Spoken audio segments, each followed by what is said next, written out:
Welcome to this journey where we dialogue with thought and heart leaders to share their reflections on human condition and how to improve them.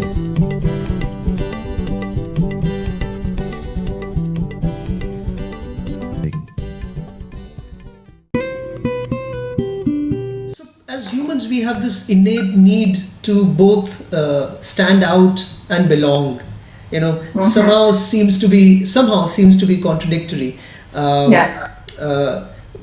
And organizations really have a tough time organizing these two contradictory things. Like, how do you get the best collaboration and competition internally so that the organization as a whole is fitter in the environment that it operates? Any reflections you have on that, or how do you think this could be better achieved on a constant basis?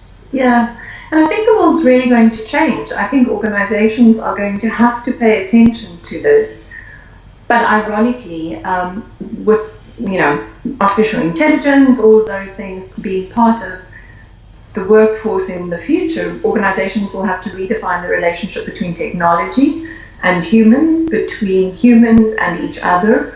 I think you will see people have many more portfolio type jobs. So work for different companies at different times, at the same time doing different things. So work for different companies at the same time doing different things. So they might have multiple senses of loyalty.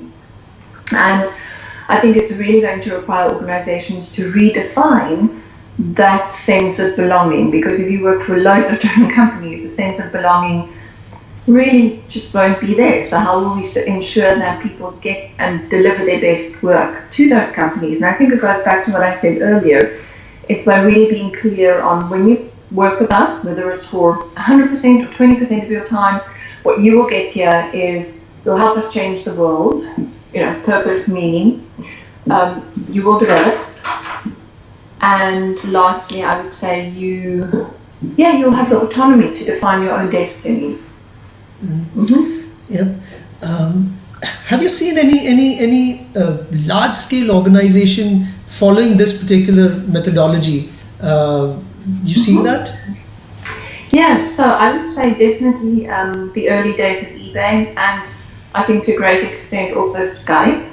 And I'm working with a lovely German innovation team at the moment who are doing business model innovation, trying to reconfigure the business model of a really old established German business.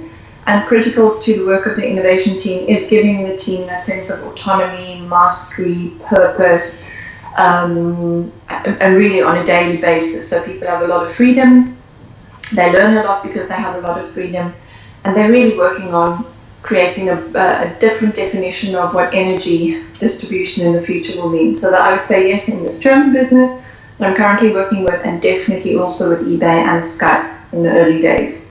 Okay, that's nice. So we all know from a little experience that organizations keep their employees busy through several training programs, and you often hear employees engaging into different training programs on site, off site. Are you seeing a shift in the way this whole training stroke education stroke learning paradigm is shifting, and what would that be? Yeah, and maybe I'm going to be the contrarian here, because I think a lot of companies are investing money in e-learning, etc.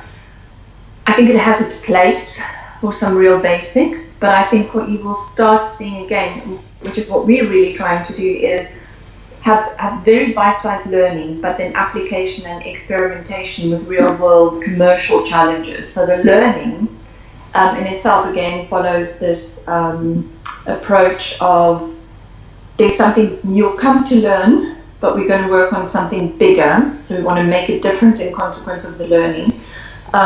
You will have the opportunity to define how you apply your learning yourself. So we'll just give you the framework. And at the same time, what I'm seeing people really value is doing that learning in community with others. So that these are interventions where you bring people together, you work on commercial challenges, but you also help them make those human connections. So learning becomes a shared experience where we all help each other.